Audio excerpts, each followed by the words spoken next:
The 2013 calendar year may be over in 3 days' time, but the NASA RallyCross Challenge still has 6 rounds, including the All-Star, so that makes it 7, in their 2013 C season. As hello everyone, it's Josh Mertz up here in the commentary box, bringing you the call for the Automotive Sports Network on the backstretch of the Talladega Superspeedway here in Talladega, Alabama. As this broadcast is brought to you by JavaShot Designs. If you need any painting done for any of your racing interests, you can contact Adam Sweet at his page at facebook.com/JavaShotDesigns or visit his website at javashotdesigns.com. We have 12 cars, actually 13 with Jacob Kraus, but we'll talk about that later. We're going to have 3 heats, 4 laps apiece. You have to take the Joker once. The top 2 in each heat will advance to the final, and the others move to the LCQ. The LCQ will be 3 laps, Joker once, and those 2 advance to the final. And the final will result in 8 drivers for 8 laps, and you have to take the Joker twice. So let's get on with it, shall we? As here's Caleb Paul, once we find a suitable camera, in car number 7. And apparently our camera feed isn't working too well, so we'll try and find this out for you guys. There we go. Okay. So this is heat number 1 here at Talladega. And we're going to have Dylan Livengood, Cody Erdman, Luke Fleming, and Nick Cars, as apparently Caleb Paul got confused as to what heat he was in. As we don't have a very good camera, excuse me, for this track, so we have to use the helicopter for the grid. So it's Livengood, Erdman, Fleming, and Cars, and you see the Citroens are gone. It's now Subaru MRT. We'll talk about that later as well. The top 2 advance through in this heat, and MRT and Citroen, when they were Citroen, they used a lot of team orders, so we'll see if the team orders will still happen as MRT. As getting ready for heat number 1 here. Everyone getting lined up. The lights, the gridding procedure getting sorted. Revving them up for heat number 1. It's lights out and away we go. And battling off the line is Erdman and Livengood, excuse me. Fleming hanging back on the outside. He's trying to take the fight to Livengood. Can he get it? He's got the position. Can he clear him? Yes, Fleming has it. Out of the hairpin. We'll go Fleming, Livengood, and Erdman. That's your top 3. To the Joker goes Erdman in car number 82. That is the Joker here at Talladega, so he will lead at the end of lap number 1 in car number 82. As you see the Subarus now, it's Red Bull Subaru MRT and Subaru MRT Jr. as the Citroen partnership is over, as Nick Cars with an accident over the jump. And Fleming in second, but Livengood bashes right through him in car number 1. He stops to let him by, and that's going to allow Nick Cars to take the spot in car number 35. As they're trying to rekindle the magic that Mertz had with Subaru, so we'll see tonight if that is the case. They were the fastest drivers, all 3 of them, as Cars with an issue in the Joker. Halfway through this race, they were the fastest cars in warm-up, Fleming, Erdman, then Mertz. So we will see what happens here tonight, as Erdman leading on lap 3, followed by Livengood, followed by Nick Cars, and Fleming hasn't taken his Joker, so we'll see where he cycles out here in car number 84. As we mentioned on the graphic, it was a 13-car race. Only 12 of them will be competing. There's Fleming through the Joker, white flag for Erdman. Only 12 will be competing because Jacob Kraus had an issue with Dylan Livengood multiple times throughout practice, and he was actually kicked out of the circuit. I think he's sitting up in the grandstand. Unconfirmed reports, though. Watching his team lead here in heat number 1. As Erdman winds his way around the final corner, over the jump in car number 82, and it's going to be Erdman on pole for round 5 at Talladega, followed by Fleming, and Dylan Livengood will have to go to the LCQ for the 2nd consecutive week in car number 1, followed by Nick Cars in car number 35. As we're going to get heat 2 drivers up and ready here.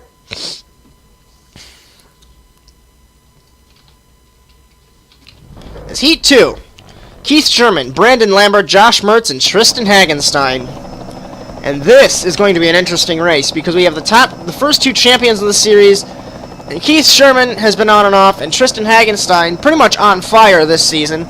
producing some of the best results that he's ever produced in the NASA RallyCross Challenge. And I heard in the paddock that Great Lakes Motorsports has a big announcement coming after this race, so we'll see about that. We'll keep you posted on the ASN Facebook page. As we're revving them up for Heat 2, and it's lights out, and away we go. Sherman's launch control glitched a tad as he could not get a good start, but it's 3 wide with Lambert, Mertz, and Hagenstein. Side by side, Hagenstein backs off a little bit, but it's still side by side. Mertz runs it wide to avoid getting hit by Lambert, and it's Lambert, Mertz, Hagenstein, and Sherman after the first funnel point. To the Joker on the first lap will be Lambert and Mertz in car number 5 and car number 81.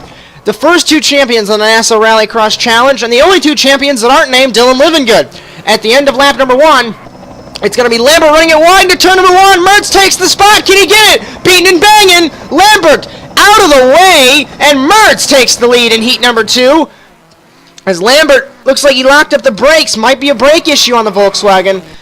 And this is going to allow Mertz to pull away. Lambert second, Hagenstein third, and Sherman will be in fourth.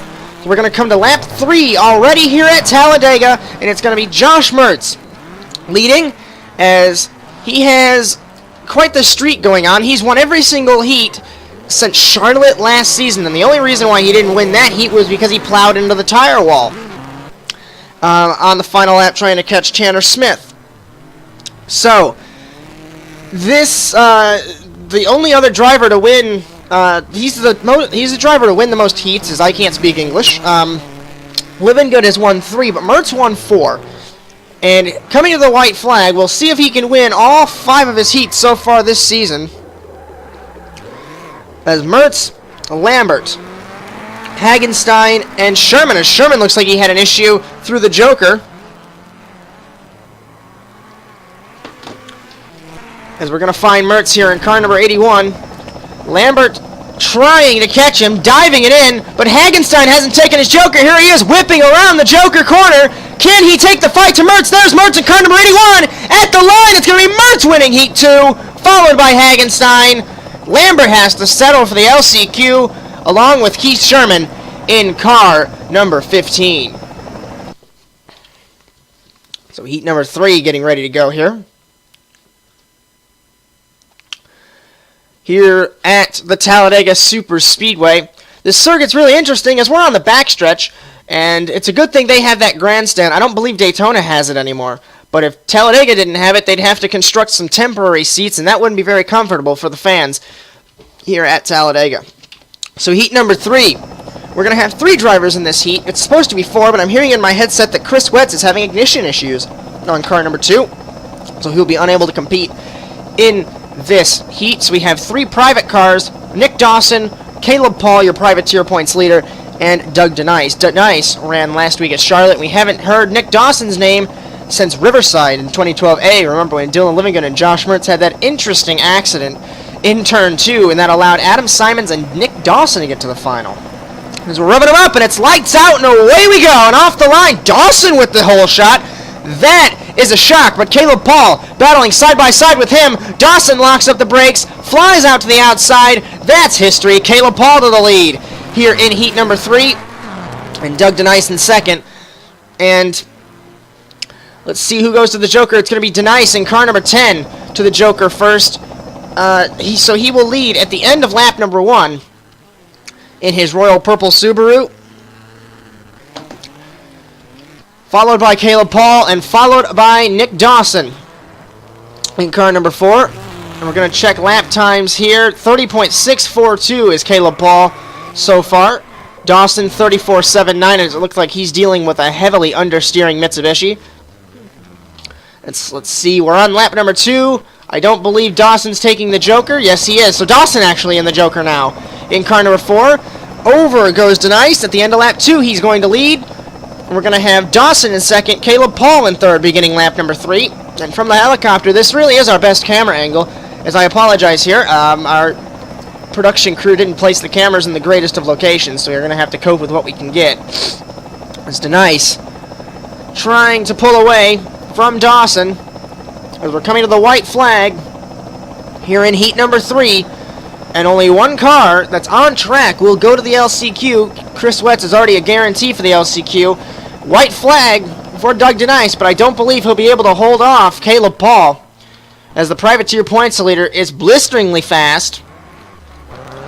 Is Nick Dawson trying to catch Denice, but he plows it into the wall. So that's going to pretty much write it that he's not going to get in to the final right now. As around the Joker goes Caleb Paul, nice and slow because he doesn't even have to push the car. And Caleb Paul wins heat number 3, followed by Doug Denice in car number 10. And to the LCQ will be Nick Dawson and Chris Wetz.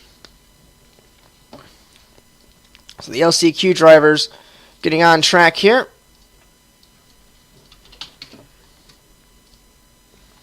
So we're going to have 5 cars, as I'm hearing once again in my headset that it took them a few minutes, but they still haven't been able to fix the ignition issue that Chris Wetz is dealing with. Pretty unfortunate because it's only going to allow possibly one Works Mitsubishi to get into the final.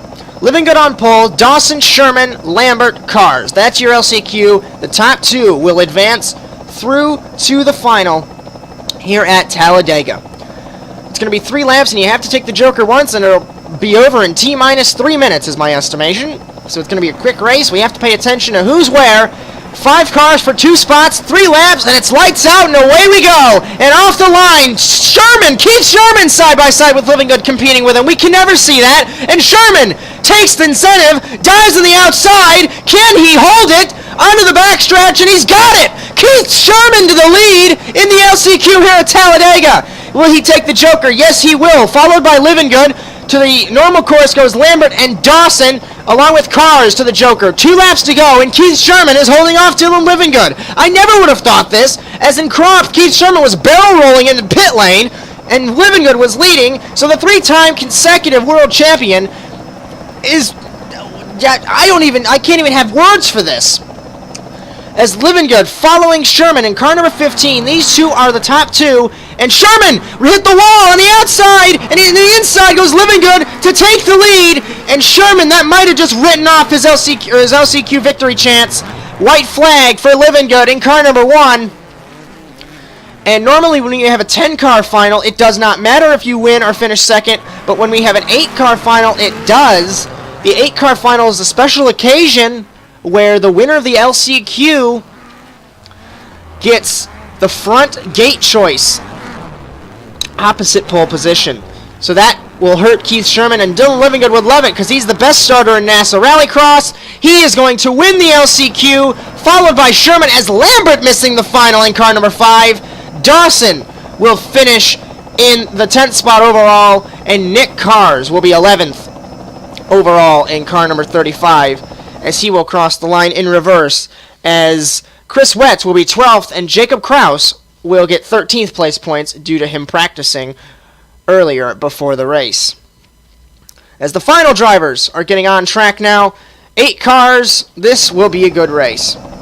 Cody Erdman, Josh Mertz, Caleb Paul, Dylan Livingood, Luke Fleming, Tristan Hagenstein, Doug Denice, and Keith Sherman. 8 drivers for 8 laps, and we'll see what happens here. This should be a great race, as this track doesn't really promote side-by-side racing in the chicanes, but other than that, if you can get it, you can try it. I was glad you could join us here on the Automotive Sports Network for round number 5 of the NASA RallyCross Challenge season. Next week we'll be in Negus.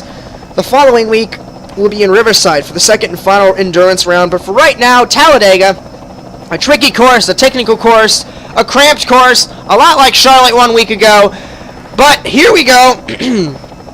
Can the Subarus finally get that magic back, or will Livingood continue the streak of the alternating wins by Revolution Racing? Or will someone else steal the show here at Talladega?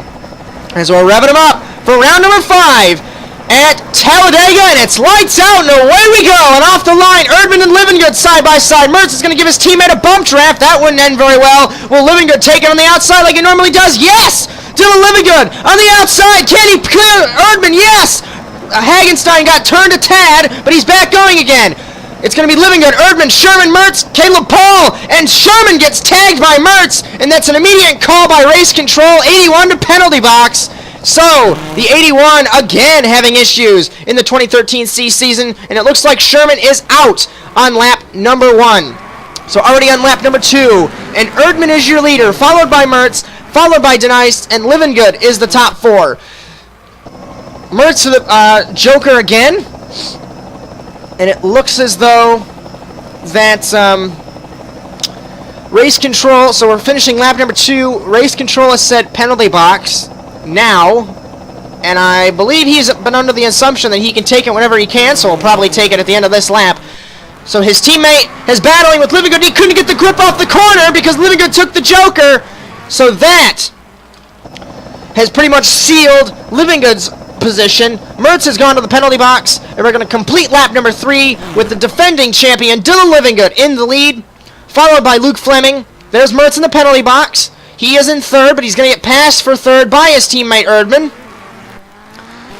So, completing lap number 3 on lap number 4 now, already here at Talladega. Livingood is your leader, followed by Fleming, followed by Erdman in car number 82. So Livingood rounds the corner, and he's going to begin lap number 5 here at Talladega. To the Joker goes Hagenstein. So lap number 5, it's going to be Livingood, Fleming, Hagenstein, Erdman, Mertz, your top 5. As Livingood pulling away, the fastest car on track is Cody Erdman at a 29.978 over the dirt mound. Lap number 5, and it looks like the two Subarus are battling like mad. This could end very badly. We saw last week Erdman sideways, hits the wall, and in the middle of the track as the teammates make contact for the second time this season. As lap number 6 now with Dylan Livingood in the lead, Fleming in second, Hagenstein is now third, Caleb Paul has taken the Joker, and Mertz is battling with Doug DeNice. So Mertz is back, and Erdman, I believe, is in 7th now. As Livingood away from the rest of the field, coming to, I believe, 3 laps to go here at Talladega. And Mertz is getting hounded by Doug DeNice in car number 10. And Erdman has taken the Joker. So he's going to filter through with Hagenstein. They're going to be side by side. I believe we're coming to 2 laps to go here at Talladega for Dylan Livingood. As we're filtering through, Paul to the Joker. It looks like Mertz has an issue in car 81. He's sideways, backing up, trying to get it going again, and Doug DeNice plows right into him. And that's going to send the 81 over the wall, and his race is over. And we haven't seen that in a long while. The 81 is 7th, and that is his race over. So we're coming to 2 laps to go here at Talladega, and Dylan Livingood is your leader, followed by Caleb Paul. I believe it's 2 laps to go. I'm hearing in my headset that it's possibly the white flag. And it in fact is the white flag, so that's my issue. Sorry there, folks. My lap counter isn't working too well. As Livingood has told DeNice, please get out of the way. He asked very nicely over the radio, but this could end very badly. As over the dirt mound goes DeNice. Livingood is your leader, followed by Caleb Paul. And Livingood's running in wide, and Caleb Paul to the inside. He took the spot. Caleb Paul, last turn on the last lap. And at Talladega, it's going to ruin Revolution's racing streak, or winning streak rather, as Caleb Paul wins at Talladega, followed by Dylan Livingood. Cody Erdman is third, 4th Hagenstein, 5th is Luke Fleming, 6th is Doug DeNice, 7th Josh Mertz, and 8th is Keith Sherman. 9th is Brandon Lambert, 10th Nick Dawson, 11th Nick Cars, 12th Chris Wetz. Wow. His top 5 in driver points: Livingood 86, Caleb Paul 75, Erdman 70, Mertz 69, Wetz 65. Those are the only drivers within a race distance, so they're the only ones in points contention. Manufacturers Championship: Mitsubishi 100, Subaru 78, Ford 63, Citroen 61, Volkswagen 55. Works Constructors: Revolution 151, Subaru MRT 139, Volkswagen 73, Mangled Lemons Racing 57. Semi-Works: Subaru MRT Junior 69, Delicia Race Team 25. The Privateer Cup has Solstice Racing with 75 and Great Lakes Motorsports with 63. And the Nations Cup: Canada 86, US 85, Germany 77, and the Netherlands 63. As this broadcast was brought to you by Java Shot Designs. If you need any painting done for any of your racing interests, you can contact Adam Sweet at his page at facebook.com/JavaShotDesigns or visit his website at javashotdesigns.com. As for all of us here at ASN, we hope you have a happy holiday season, as we'll see you next week from Negus. Until then, so long, everyone.